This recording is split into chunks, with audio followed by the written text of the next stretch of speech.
Hare Krishna, Krishna Krishna, Hare Hare, Hare Rama, Rama Rama, Hare Hare. So today we'll be doing chapter number 11 and shlok number is 55. We'll see the shloka and the translation.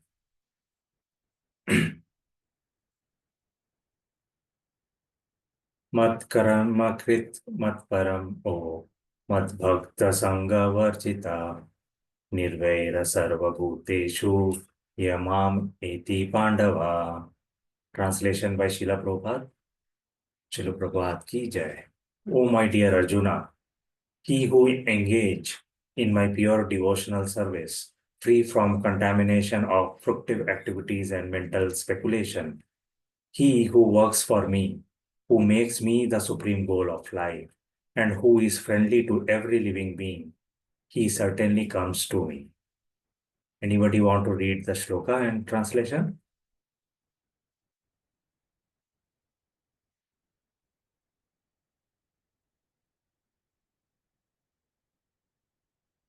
Hare Krishna Prabhuji. Hare Krishna Mataji. Bhagavad-gītā 11.55. Mat karma krin mat paramo mat bhakta sangha varjitah nirvaira sarva bhuteshu yassamam yeti pandava. Translation by His Divine Grace, Srila Prabhupada ki jai.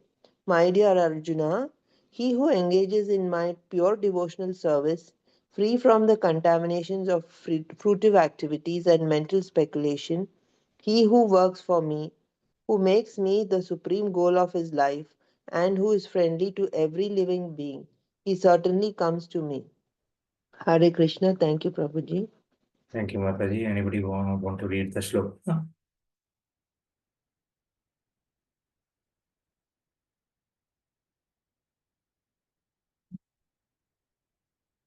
Okay, we'll see this shloka first. So, mat karma krit. Word by word is engaging in my work. The person who actually engage in doing my work. Whose work? Krishna's work, right? Mat parmaha. Brahma. So, considering me the supreme. One who actually consider him the supreme. And then mat bhakta. Engaged in my devotional service. Sangha virajita. Free from all contamination of fructive activities and mental speculation. Nirvaira means without any enemy. Then sarva bhuteshu, among all living entities. Yah, one who, saha, he, mam, on to me, eti, comes. Pandava, O son of Pandu. So, we'll map this each word by word with some of the pastimes that is demonstrated in Shastras. So, obviously the very famous pastime or demonstration of this particular shloka we have seen from Prabhupada's life. So, this verse purely reflect the story of Srila Prabhupada. And this is one of the very powerful real-life example when he was traveling to the West. So when he was traveling alone to America, that was in 1965. And that time his age was 69. So you might recollect this story of Jalduta journey. So where he demonstrated Mat Karma Krit and Nirvaira in action. So this first two lines that we have read in this first line, we are seeing Mat Karma Krit and Nirvaira in action. So Prabhupada that time has no money. He was having no support and no institutional backup when he was boarding to this cargo ship called Jalduta. And he was traveling from Calcutta to New York. Now Kolkata, earlier it was called as Calcutta. So he was traveling from Calcutta to New York. And along with him, he was having only one trunk, single trunk, which was having full of books, a small bag, and few rupees. So he was entirely mat karma krit. That means he was working only for Krishna. And his intention was not to earn any kind of name or fame. So nowadays we see, right, if somebody does some work or some service for the other person, purely there is some hidden agenda. Maybe he want to earn his name or his fame or some indirect money, right? So, but Prabhupada's intention was not to earn any name or fame, but to fulfill the instruction of his spiritual master. And who was his spiritual master? Bhaktisiddhanta Saraswati. Yes. So his spiritual master was Bhaktisiddhanta Saraswati Thakur. And Bhaktisiddhanta Saraswati Thakur, once he told him in the past, if you ever had get any money, you print books and you preach Krishna consciousness in English to the Western world. Since Srila Prabhupada used to speak in English and he understand English, his spiritual master directed him, whenever you get some money, with that money, you print books, you preach, you go to the Western world and you preach it. And Srila Prabhupada clearly demonstrated this. Mat karma krit. Only for Krishna. Only for Krishna, he took so much of pain. So, Srila Prabhupada had complete faith that if he simply worked for Krishna, Krishna will protect him.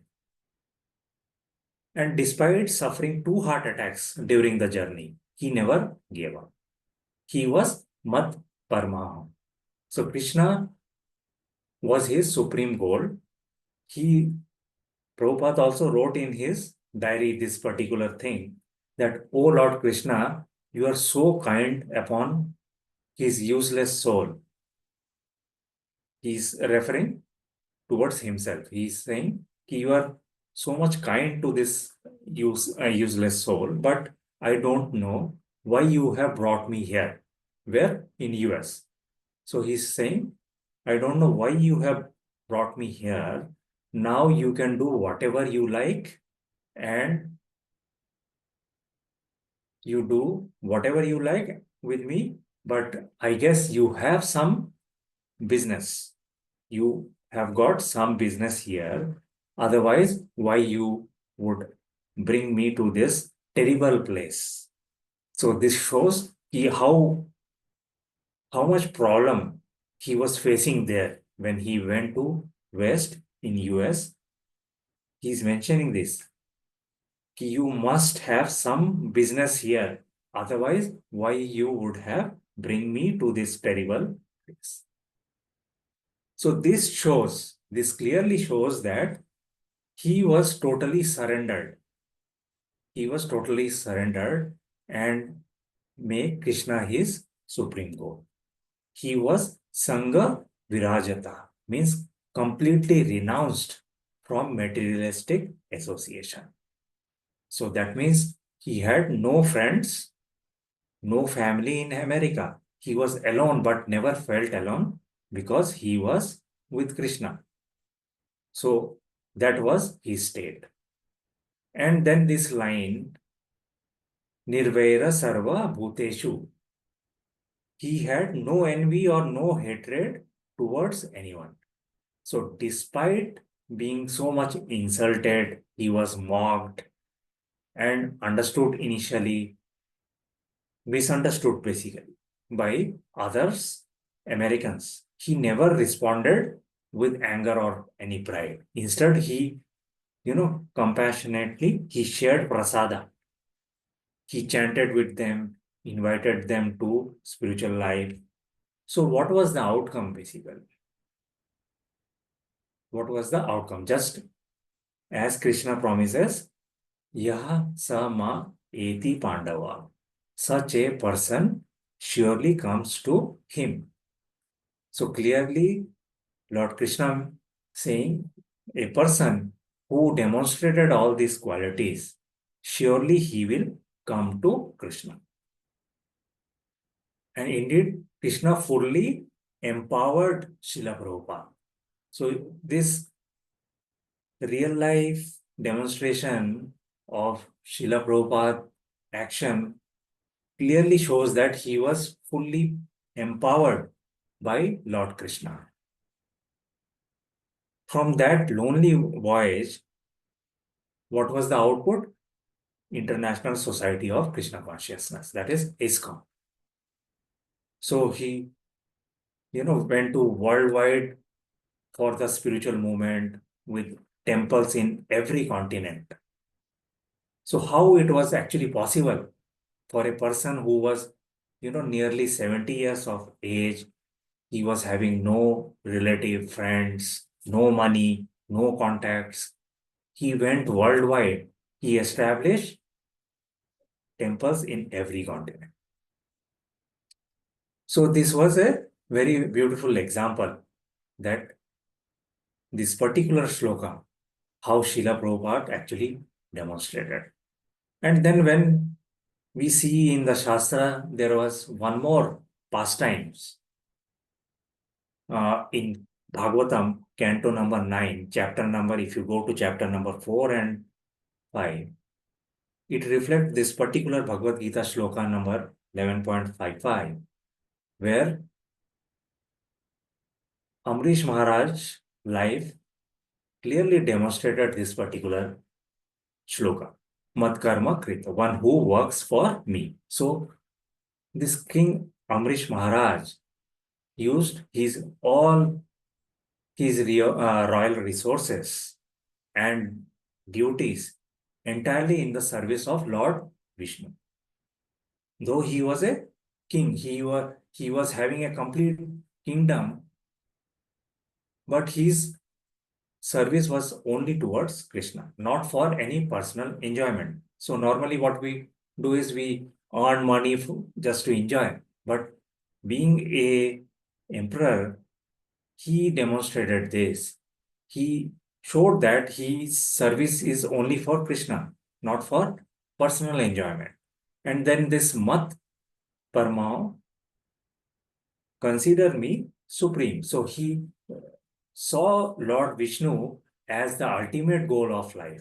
Even though he was an emperor, his heart was fixed on Lord, not on any kind of material pleasure.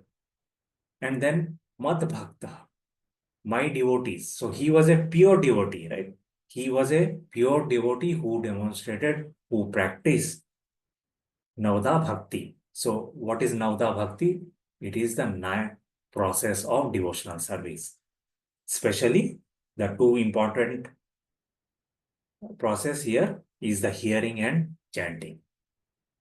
So right now also we are hearing and chanting, right? So this is also two of the 9 important process of Navada Bhakti. And then this word Sangha Virajata means free from all material association. So though he lived in opulence, who? Maharaj Amrish. Though he lived in opulence, he was totally detached from all material desire. He was not influenced by any sense gratification or name, or he was having no ego, though he was a king. And then this Nirvaira Sarva Bhuteshu, free from all enmity towards living beings. Even though he was a great sage, so what we have seen that the Durvasa Muni, right? He was a very great sage. He tried to kill Amrish Maharaj. Why? We know this past time why he tried to kill Amrish Maharaj. Durvasa Muni was a very powerful sage, right? So Durvasa Muni, he was tried to kill Amrish Maharaj, but what happened in response? Amrish Maharaj, he did not retaliate, right? and he was having no hatred towards him. He actually prayed for Durvasa Muni's protection. How it happened? We'll see that. So, here, Mam iti Pandava. Such a person comes to me. So, in that past time, we have seen what happened. Lord Vishnu sent his Sudarshan Chakra to protect Amrish Maharaj, because Krishna has clearly mentioned, right? And it clearly shows that the Lord personally take charge of such a devotee. So Vishnu later told Durvasa Muni what Vishnu told, I am not independent. I live in the heart of my devotees. Whatever my devotee wants, I also want. So this statement is very important. Whatever my devotee wants, I also want, and I cannot act against him. So Lord Vishnu is telling here, I am not independent. I live in the heart of my devotee. Whatever my devotee wants, I also want, and I cannot act against my devotee. So this is the very turning point, right? Because we have seen that Durvasa Muni was a very powerful yogi and sage, and he became very angry on Amrish Maharaj. Why was that? Why was that? Because Amrish Maharaj he was breaking it was Ekadashi time, right? And without serving, without giving prasada to Durvasa Muni, he was consuming food. How we have seen that? We'll see that. So in rage, what happened? He actually become very furious, and he created a demon to kill Amrish Maharaj. But what happened? In a response, Amrish Maharaj stood very silently. He stood silently folding his hand, completely surrendered, because he knows that Krishna will protect him. And then what happened? Sudarshana Chakra came to destroy that demon, and then began chasing Durvasa Muni himself. And this sage Durvasa Muni, he started running all the places. He went to Brahma, he went to Shiva, and finally, nobody could able to protect Lord Durvasa Muni from this Sudarshan Chakra. And finally, he went to Vishnu. And Vishnu refused to interfere. And he said, I am bound by love of my devotee. And finally, Durvasa Muni returned back to Amrisha Maharaj, and he started begging for forgiveness. And Amrisha Muni, he was very humble. He forgave him and prayed for his safety. So that is what a pure devotee is. So what was happening there? What was happening there? So that was a Ekadashi day. The previous day is the Ekadashi day, and next day was Dwadashi. And you know, in Dwadashi, when we break this Ekadashi fasting, there is a particular time when you have to break that fast. So that time window is somewhere 1.5 hours. Within that time frame, you have to break your fast. Otherwise, the benefit of this Ekadashi Vrat will go waste. And during that Paran time, Durvasa Muni appeared in Amrish Maharaj palace. And Durvasa Muni said, I am going to take bath. Just wait for some time. I will come back and then I will have the prasad.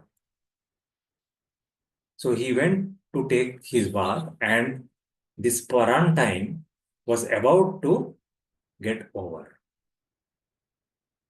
So Amrisha Maharaj was in dilemma. What to do? Because if he don't break his fast, then the benefit of Ekadasi will go waste. But he cannot take the food also, because without serving the Brahmana, how he can consume prasad?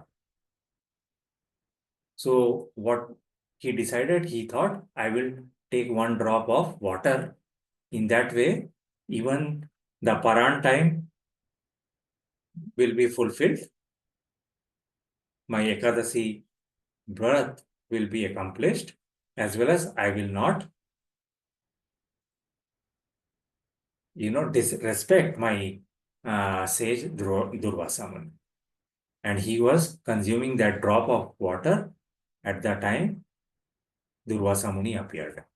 And he got very angry, because without giving him, Amrisha Maharaj was consuming that drop of water. That is how he got very furious. But Maharaj Amrisha, he demonstrated, right? He demonstrated complete surrender. No ego, no enmity. So that is how. So what was the takeaway? Maharaja Amrish, he showed this perfect example where he fits the blueprint that Krishna gives in this Bhagavad-gītā, Sloka Number 11.55. That is, acting only for God, seeing God as the highest goal, detached from worldly connections, harboring no enmity. He was having no ego, no enemy, receiving God's personal protection and grace. And then there is another pastime which was not there in the scripture, but it was actually preserved in Vaishnava culture. So there was another pastime of a simple Brahmana and a sandalwood thief. So there was a very poor Brahmana who was a very pure devotee of Lord. And how his neighbor, who was quite rich, he misbehaved or did mischief with this Brahmana. And of course, Lord Krishna. So what happened? Once there was a very poor Brahmana. He was living in a very small village. He was having no wealth, no fame, nothing. But he was completely devoted to Lord Krishna. So every morning, what he used to do, he would chant Krishna's name, offer whatever little food he had, and live very peacefully. And there was a wealthy merchant who was his neighbor. And he used to see every day what this Brahmana is doing, and he used to laugh at him. And he used to say, why do you keep wasting your time by singing and dancing? No one is watching, and God won't fill your belly. Why you are wasting your time? He is not going to give you, Lord is not going to give you food and fill your belly. But this Brahmana will reply. He will smile and reply. And he will say, I work for Krishna. He is my boss. He takes care of my salary. So don't worry. Krishna is there with me. So this neighbor, he planned one day. He thought, I will teach this Brahmana a lesson. So what he did, he went to the forest. He went to the forest and he chopped one very expensive sandalwood. And we know that cutting sandalwood is a crime. Even those days, it was the property of the king. So this neighbor, he cut one sandalwood, he chopped one sandalwood, big piece, and he hid that sandalwood piece under this Brahmana's hut. And this neighbor, he went to the palace. He tell the king, and he said, Your Majesty, that poor Brahmana is smuggling sandalwood. And the moment he said this, king's soldiers came and found that there was a big sandalwood piece under the cart, and he dragged this poor Brahmana to the court. And in the court, the king asked, "Why did you steal this sandalwood?" So this Brahmana, he was very honest. He was totally clueless, and he replied, "I don't know how it got here. But if it is here, that means it's Krishna must have been the reason." So you see, even in this condition, in this troublesome condition, he is saying Krishna might have got it here. And seeing this reply, king was very angry. He was very annoyed and he said, "This is enough. You are sentenced to 10 lashes on your back." And then comes the actual twist. What happened?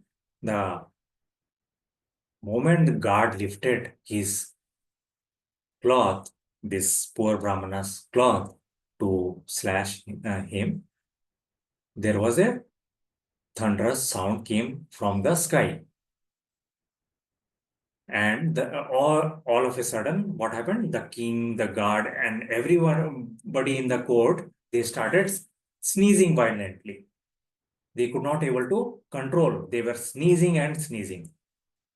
And everybody's eyes were watered, nose running, and the complete courtroom is become a chaos. And this time, what happened? A royal priest, he ran in and he started shouting, "Wait, wait." He stopped the person who was about to, hit this Brahmana. This priest came running in and he started shouting, "Wait, this is the sign from God. And this man is innocent because the divine protection is with him." The moment he said that, immediately what happened? The king and all the guard, they stopped sneezing and they stopped the punishment for this particular Brahmana. And this particular priest, he actually begged for his forgiveness. So that is how, what happens? The Brahmana, as he told, he takes care of, he protects his devotees, and he or nobody has to actually depend for any salary or any other protection. So the whole thing is, next time you don't have to worry. If you are honest, if you are a sincere devotee, you don't have to worry. Right? Krishna will personally take care. Mat karma krit. As we remember, mat karma krit, if you map this sloka, mat karma krit, the Brahmana actually lived and worked only for Krishna. And mat paramaho, he never tried to please anybody else. And then bhakta sangha virajata. He had no material desire and stayed away from gossip or generating any wealth. And then this line, nirvaira sarva bhuteshu. He did not even get angry at his particular neighbor. Though he did all this conspiracy, this Brahmana was never get angry. Yeah, mom, Eta Pandava. Krishna personally protected him. So, what is the moral? The moral is, if you chant Krishna's name sincerely, even if you are in the courtroom, having all this drama and comedy, Krishna will show up as your lawyer. So, Hare Krishna. So, we have just seen this 3 pastimes through this particular shloka. So, let's always chant and hear Krishna's and totally depend on him. Because these troubles will come and trouble will go. Because if Krishna is in your side, all these things, so we have seen how the Krishna becomes a lawyer in this case, right? So Krishna will always protect us. So with that, we'll just end here. Hare Krishna. If anybody want to add something or want to ask, we can discuss.